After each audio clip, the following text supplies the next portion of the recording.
안녕하십니까? 7월 14일 화요일 인도네시아 헤드라인 시작합니다. 첫 번째 소식입니다. 인도네시아 코로나19 확진자가 총 75,699명으로 늘어났으며 이 중 사망 3,606명, 완치 35,638명으로 집계되어 4.8%의 치사율을 보이고 있습니다. 특히 지난 9일 1일 신규 확진자 수가 2,657명으로 기록되어 역대 최대치로 폭증했었습니다. 이날 신규 확진자가 폭증한 이유는 서부 자바주 반둥시의 육군 장교후보생 교육원에서 집단 감염이 발생했기 때문입니다. 해당 기관에서 1,262명의 확진자가 발생했으며 대부분 무증상 감염자로 알려졌습니다. 보건당국은 집단 감염이 발생한 육군 훈련기관의 출입을 봉쇄하고 지역 사회로의 감염을 차단하기 위해 인근 주민들을 대상으로 검사에 나섰다고 밝혔습니다. 빈탄섬에서는 코로나 신속진단 검사비가 없어 양파를 훔친 남성이 체포되었습니다. 해당 남성은 코로나 사태로 실직한 뒤 돈이 다 떨어졌으며 아내와 함께 고향으로 가고 싶은데 코로나 신속진단 검사비가 없어서 양파를 훔치게 됐다고 경찰에 진술했습니다. 인도네시아는 현재 국내 이동을 하려면 코로나 신속진단 검사 결과지가 있어야 합니다. 하지만 검사 비용이 지역마다 너무 다르고 가격이 높은 경우가 많아 민원이 빗발치고 있는 상황입니다. 이에 인도네시아 보건부는 신속검사비를 최대 15만 루피아로 제한하는 규정을 만들었습니다. 국영공항공단은 정부가 국내 이동을 위한 코로나 테스트 유효기간을 연장한 후 승객 수가 급증하였다고 발표하였습니다. 공항공단 사부총장은 이번 완화 정책이 여행의 편의를 높여 결과적으로 비행 수요와 교통량을 증가시켰으며 이는 6월의 대규모 사회적 제한 조치가 완화된 이후 처음으로 증가세를 나타냈다고 전하였습니다. 코로나 사태로 인한 대규모 사회적 제한 조치가 항공여행 수요를 심각하게 약화시켜 국내 항공여객은 98.34%가 감소되었고 국제 항공여객은 99.18%가 감소되었습니다. 공항공단은 항공산업의 회복을 촉진하기 위해 이용 가능한 비행 편수를 늘리고 운항 시간을 정상화할 계획이라고 밝혔습니다. 인도네시아 이민국은 비자 업무를 재개하며 뉴노멀 비자 규정 안내를 공지하였습니다. 해당 공지문에 따르면 연장이 가능한 비자를 보유한 외국인은 7월 13일부터 30일 이내로 연장 신청을 진행해야 하며 현재 해외에 거주하고 있을 경우 60일 이내로 인도네시아로 입국하여 연장을 진행해야 합니다. 또한 규정에 의해 연장이 불가능한 비자를 소유한 외국인의 경우에는 8월 11일 전에 인도네시아에서 출국해야 합니다.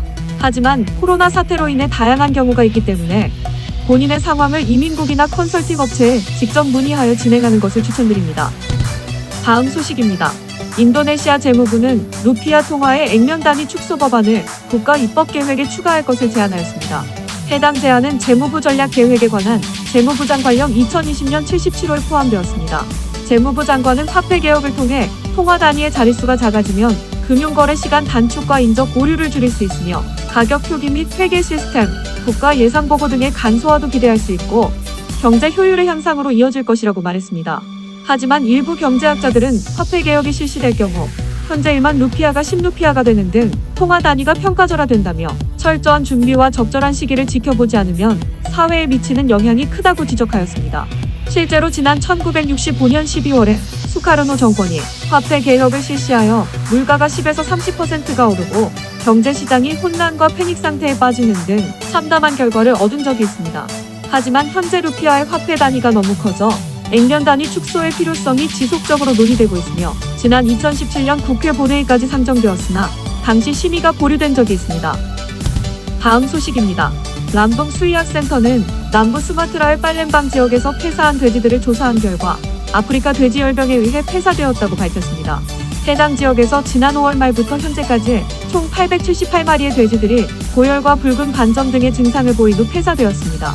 인도네시아 농식품안전사무소는 돼지 열병이 타 지역에서 유입되었을 가능성을 열어두고 전염 경로에 대해서 조사하고 있다고 밝혔습니다. 하지만 팔렘방의 여러 지역에서 수백 마리의 돼지가 허가 없이 유입되고 있으며 동물이 유입될 때 원산지 동물보건 증서가 필요하지만 절차대로 잘 이행되지 않았기 때문에 어려움을 겪고 있다고 전하였습니다. 동물보건과장은 폐사된 돼지 이외에 열병에 감염된 돼지는 없으며 향후 감시를 강화하고 소독 등의 방역 활동에 노력을 할 것이라고 말했습니다. 아프리카 돼지열병은 돼지과 동물에게만 감염되는 급성 바이러스성 전염병으로 사람에게 감염되는 질환이 아니며 지금까지 사람에게 전파된 사례는 없습니다. 그러나 얼마 전 중국에서 발견된 신종 돼지 독감은 중국 내 돼지 사육장에서 일하는 사람의 10.4%가 양성 반응을 보여 돼지로부터 사람에게 전파된 사실이 있으며 사람 간 전파가 될 가능성도 있다고 분석되었습니다. 전문가들은 당장 문제가 되는 것은 아니지만 해당 바이러스에 대한 면밀한 관찰이 필요하다고 강조했습니다. 다음 소식입니다. 우리나라 전자상거래 기업 쿠팡이 동남아 온라인 스트리밍 서비스 기업 훅을 인수한다고 미국 경제지 블룸버그가 보도하였습니다. 블룸버그는 익명의 소식통을 인용해 이미 자산 인수 계약이 체결됐다고 했으나 쿠팡 관계자는 다양한 사업 기회를 보고 있는 것은 맞지만 인수 여부를 확인해 줄 수 없다고 했습니다. 해당 소식은 업계에선 쿠팡이 성장세가 높은 OTT 사업을 추가해 신성장 동력을 마련하는 것이라는 관측이 나오고 있습니다. 이커머스 업계의 특성상 앞으로도 지속적인 투자로 인한 적자가 불가피하기 때문에 수익이 발생되는 사업을 확보했다는 것입니다. 또한 전자상거래 업계의 대세로 자리 잡은 라이브 커머스를 구축하기 위해서라는 관측도 있습니다. 라이브 커머스는 인터넷 생방송으로 소비자와 소통하면서 제품을 소개 및 판매하는 서비스입니다. 일각에서는 동남아 시장 진출을 위한 호석 마련이란 의견도 있습니다. 세계적으로 전자상거래 시장이 성장하고 있고 특히 동남아 시장의 성장세가 폭발적인 만큼 훅을 통해 한류 콘텐츠 등을 선보이며 광고 수익을 내다가 이를 기반으로 동남아 전자상거래 사업에 나설 거란 관측입니다.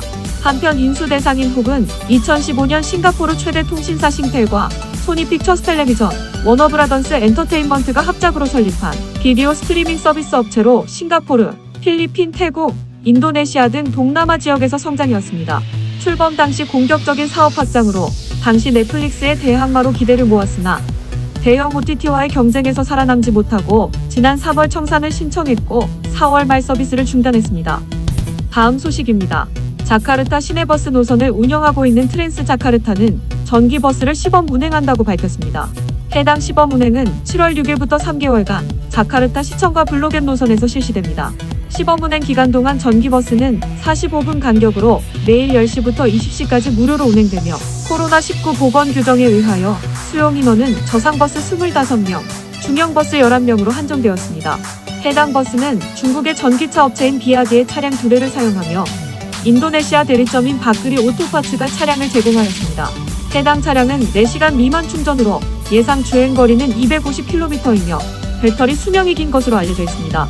앞서 2019년부터 지금까지 전기버스는 독립기념탑과 안졸 등의 관광지 한정으로 시험 주행을 실시해왔으며 실제 노선에 투입된 것은 이번이 처음입니다.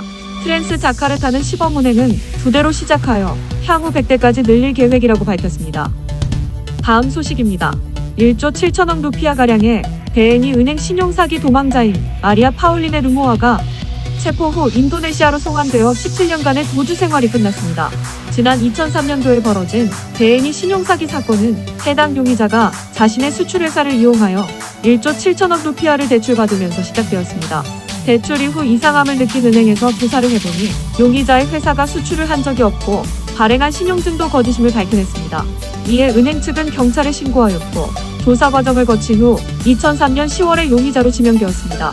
그러나 용의자로 지명되기 한 달 전에 이미 싱가포르로 떠났고 2009년에는 네덜란드에 있는 것으로 밝혀졌습니다. 이에 인도네시아 정부는 네덜란드 정부에 용의자 인도를 몇 차례 요청하였으나 용의자가 이미 네덜란드 시민권을 획득했다는 이유로 거부당했습니다. 그러던 중 해당 용의자는 2019년에 세르비아의 국제공항에서 인터폴에 의해 체포되었으며 인도네시아는 즉시 인도 요청서를 제출하여 1년이 지나서야 자국으로 송환할 수 있었습니다. 송환을 위해 인도네시아 법무부 장관이 직접 세르비아를 방문하여 세르비아 정부와 협조하기도 하였습니다. 법무부 장관은 해당 용의자가 인도 과정에서 도주를 시도하기도 하였고 유럽 국가 중 한 곳에서는 인도 과정을 막으려고 했었다면서 용의자 인도 과정이 쉽지 않았음을 설명하였습니다. 해당 용의자는 지난 9일 인도네시아로 귀환되었고 도착하자마자 바로 범죄수사경찰서로 이송되었습니다. 하지만 경찰청장은 용의자에게 휴식을 취할 수 있도록 곧바로 조사를 시작하지 않겠다고 밝혔습니다. 다음 소식입니다. 수마트라섬의 토바후수가 인도네시아에서 5번째로 유네스코 세계지질공원 인증을 받았습니다. 최근 프랑스 파리에서 열린 유네스코 집행이사회에서 토바후수 세계지질공원 인증을 최종 승인하였습니다. 이에 파리 주재 인도네시아 대사는 전 세계에 토바후수를 알릴 좋은 기회라며 지역 환경을 지속적으로 보존하겠다고 밝혔습니다. 토바후수는 화산 분출로 생긴 거대한 칼데라 호수이며 그 중심에는 서울 크기만한 사무실 섬이 있고 깊이가 529m에 달하여 세계에서 가장 깊은 호수입니다. 7만 4천 년 전에 대분출로 생성된 토바후수는 당시 폭발 위력도 매우 강력했지만 어마어마한 화산재를 뿜어내 햇빛을 가로막아 전 세계에 빙하기가 시작되었고 인류 멸망 직전까지 몰고 간 것으로 알려져 있습니다. 인도네시아 정부는 토바후수를 새로운 10대 발리로 지정하였고 후수 부근에 공항을 건설하는 등 국제 관광지로 거듭나고 있습니다.